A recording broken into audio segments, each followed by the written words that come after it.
So, Kaspi, it's been a very rough year for this stock. And honestly, when I covered Kaspi in the original deep dive, it looked undervalued. And fast forward to today, if you just look at the stock price down 15% from my initial coverage, you might assume it's more undervalued. But the market actually had several reasons to push the stock down before earnings ever came out. So is the thesis broken? Has the company made any missteps? Or are there some factors outside of their control? That's what we'll cover in today's video. We're going to revisit everything the market has thrown at Kaspi, breaking down their most recent earnings, dissecting the Hepsiburada acquisition trajectory, and look at the macro situation in Kazakhstan and Turkey, and ultimately ask, what does the future look like from here? And is Kaspi still a compelling investment? If you haven't seen the original deep dive, I highly recommend watching that first. It will bring you up to speed on everything we're about to discuss, and the link is in the description below. But for now, let's jump straight in. All right, so before we even talk about earnings, let's recap the headwinds that were already baked in. For starters, smartphone registrations came into place by the government, which slowed down sales of smartphones. Now, we already knew about this, but management's now saying this has also been compounded by the shortage of supply of new iPhones. And just in case you weren't aware, this is not a small category, with each iPhone roughly costing $1,500. Second, with the new 10% tax on government securities, Kaspi used to earn interest on government bonds tax-free. Now, however, that income is going to get taxed. So is this really a deal breaker? I wouldn't say so. Most countries actually tax bond income, and its impact is minimal on Kaspi's bottom line. The more important items that changed was actually the rise in the government base rate from 15.25% to 16.5%, which in turn increases the interest Kaspi pays on customer savings to stay competitive. But this doesn't automatically mean that Kaspi will earn more on its loans. You see, funding costs rise immediately, while the loan yields don't always increase at the same speed. So higher base rates can squeeze their margins and reduce the interest spread. And there's actually been a further increase in the base rate that hasn't been accounted yet in the financials. That's risen from 16.5% now to 18%. The rise in base rate was also followed by an increase in the minimum cash reserve Kaspi is now mandated to keep on hand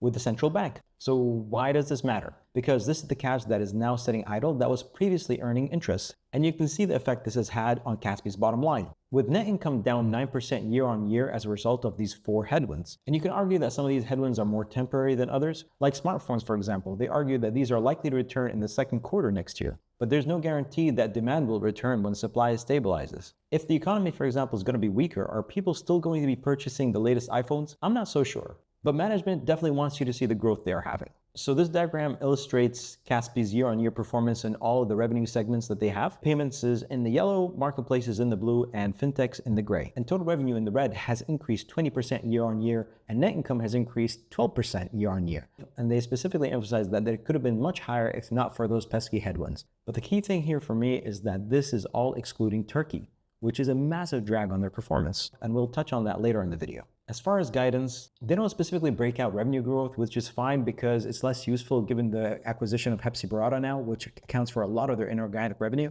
But Kaspi is guiding for 18 to 20% net income growth year on year, again, excluding Turkey, which feels to me pretty ambitious given the fact that the base rate has increased further, as we said, to 18%. But there's only one quarter left, so we'll have to wait and see. But the good news for investors is that they're going to be starting buybacks of $100 million worth of shares of the ADR listed shares, that is, this month. I really do like the flexibility that the buybacks do offer, given that management believes that the stock is currently chronically underpriced. But this buyback pales in comparison to the dividend that they were paying before. And we're going to come back to the dividends and the buybacks in a later part of the video as well. But first, let's talk about some of the more qualitative parts of the business. Kaspi has been busy expanding their e-grocery operations. With more dark stores and better delivery routing and tighter integration with food delivery platforms like Glovo, which is owned by Delivery Hero, a massive player in the food delivery business. They've also been focusing heavily on generating advertising revenue, and they're showing some pretty strong traction as they've integrated Facebook ads directly into the Kaspi merchant ecosystem. And they've now also released Kaspi.kz, which means now you can pay with your palm.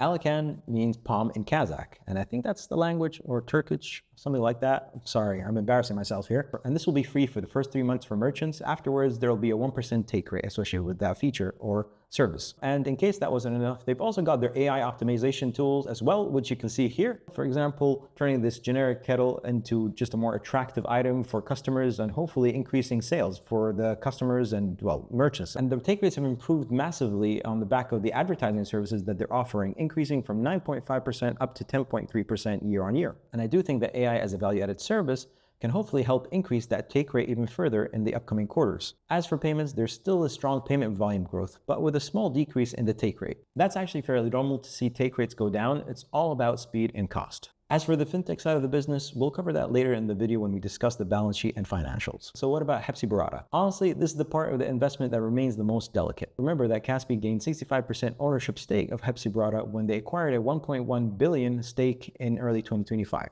And they are also reinvesting heavily into delivery improvements by reducing shipping costs and also investing into weekend delivery, which shockingly wasn't a thing. And they're also expanding their buy now, pay later integration with a few selected banks while they wait for their Rabobank acquisition to close. And they're starting to see some results from their reinvestment with an increase in the GMV, that's the gross merchandise value. And I know what you might be thinking. This is the growth that's just related to inflation.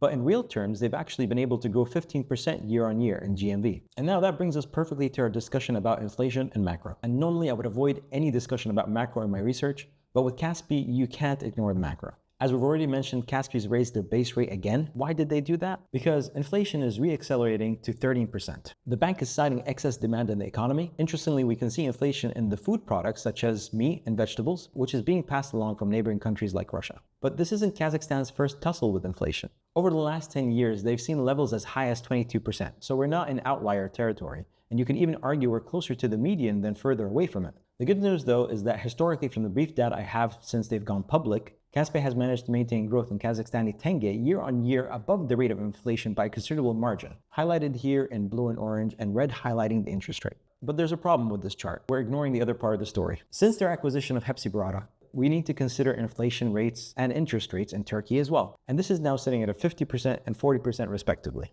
So with that in mind, we need to consider a combined figure. We can see that the blended inflation and interest rates jumps up from 13% up to 19%. And I would argue this is even higher at 22% if I had used a slightly different calculation. But I'll leave it at that. I just want you to appreciate the directionality of the change since the acquisition. And we can see this relationship clearly when plotting out interest rates to stock price. Generally speaking, higher interest rates lead to lower stock prices. And this is especially true for Kaspi.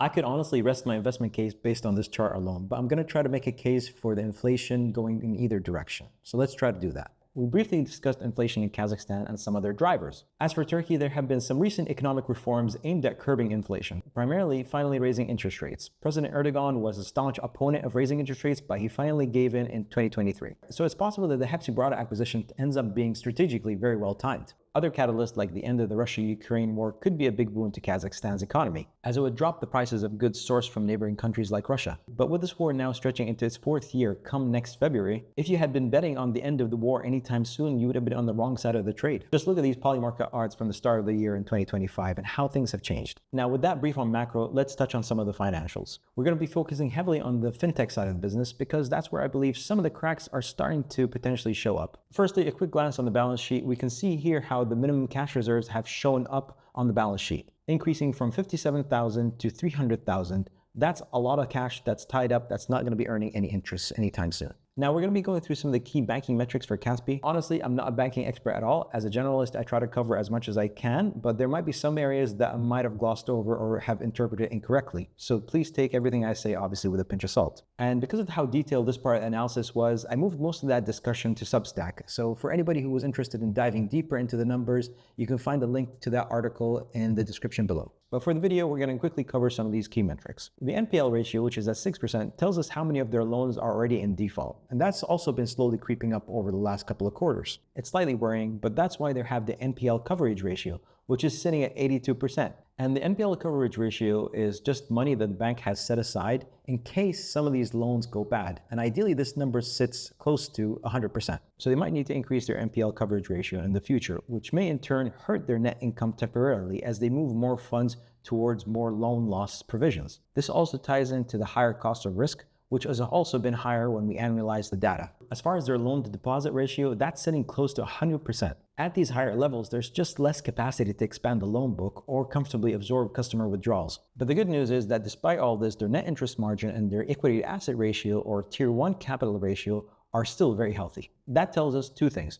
They're monetizing their existing customer base extremely well. And secondly, they're very well capitalized in case of any financial shocks. Okay, so now that we're somewhat familiar with the financial health and the balance sheet of the business, let's tie this into how they're potentially able to offer a dividend or buyback in the future. Because let's face it, for a lot of investors, the thesis revolves heavily around the possibility of a return of capital. But to really wrap our head around this fully, we need to look at the consolidated net income. Kaspi's reported net income when adjusted for Turkey looks like this. Instead of 12% year-on-year growth, we're getting a net income growth of just 1%. Let that sink in. That's the real Hep C drag. And there's more reinvestment planned in the future, which will continue to subdue Kaspi's net income growth in the short to medium term at least. And maybe this is why management mentioned the $100 million buyback program, sort of like them extending the olive branch to Mr. Market in the hopes that it looks at them more favorably. But let's be clear about what this means. A $100 million buyback program on a $15 billion market cap, that's around a 1% yield. It's tiny, especially compared to the dividend yield Kaspi used to pay before the suspension. So should we realistically expect the dividend to come back? And if so, what does that look like? Well, since the dividend was suspended in early 2025, retained earnings have actually exploded massively. This is exactly what happens when a very profitable business suddenly stops paying dividends. All that profit stays trapped inside the balance sheet. So let's run through this hypothetical scenario. If they did reinstate this dividend at its prior level, this would amount to around $7.56 in dividends,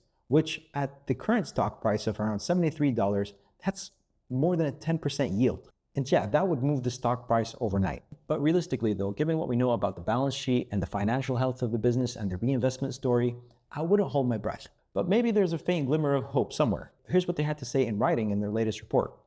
In 2026, we currently envisage a balance between returning capital to our shareholders via both buybacks and dividends, as well as investing in our long-term growth. So unfortunately, we're going to have to wait and see how the story unfolds.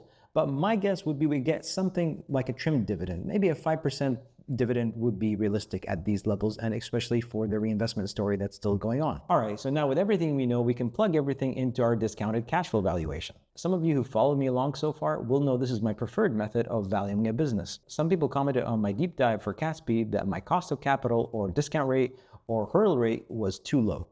And I can understand where they're coming from. The argument is that because of high interest rates in Kazakhstan, I should be using something closer to 20% as my cost of capital. And that's actually correct, but only if you're valuing the business in Kazakhstan tenge. Because I'm valuing Kaspi in US dollars, and because all my growth assumptions are also in US dollars, it wouldn't make sense to use a local cost of capital. It would sort of be like double counting. And you can see the drag of inflation in US dollar terms here, sitting around like 17%. So just like we did for the local inflation and interest rate projections, we're going to be using a blended cost of capital. And I use a lot of this data directly from Professor Aswat Damodaran.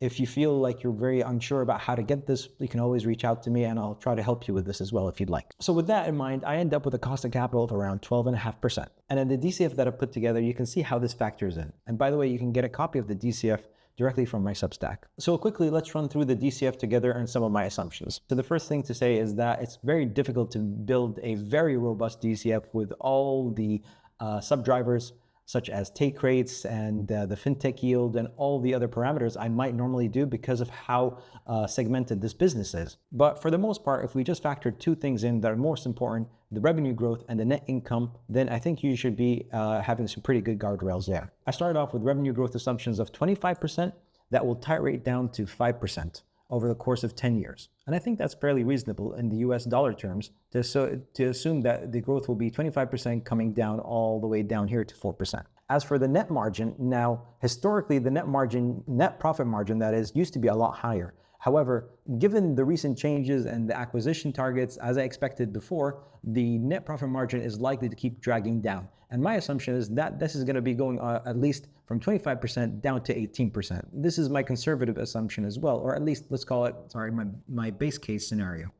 I think if you were to just ask me about the bear case, this would stretch down potentially down to 15%. Additionally, we expect CapEx to increase from 3% to 7% towards the tail end. And this is fairly, I think, realistic given even Google with its LLM models and hyperscalers are doing around 20% of CapEx to revenue ratio right now. And with all that in mind, we end up with a fair value price of $126 for Kaspi today, suggesting the stock is chronically underpriced, as we said.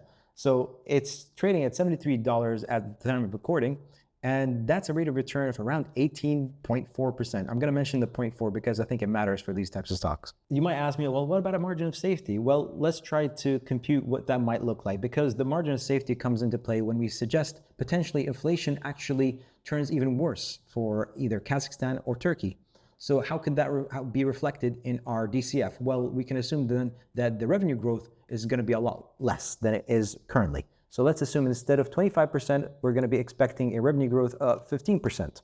So we also might expect then maybe another worst case scenario that the reinvestment needs are a lot higher than expected with Kaspi and with Hepsi, and as such, we end up with a lower net profit margin of 15% towards the tail end.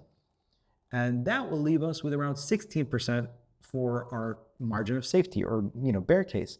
So I think whatever way I cut this stock is disconnected from its fundamentals, I feel. And you can also see here, I've also listed out the exit multiples on year 5, 6, and 7 based on these PE ratios. So in case you feel that more comfortable taking a look at those numbers than a terminal growth rate assumption, I've done it both ways. And if it still doesn't make sense to you, please do reach out and I can hopefully offer some help.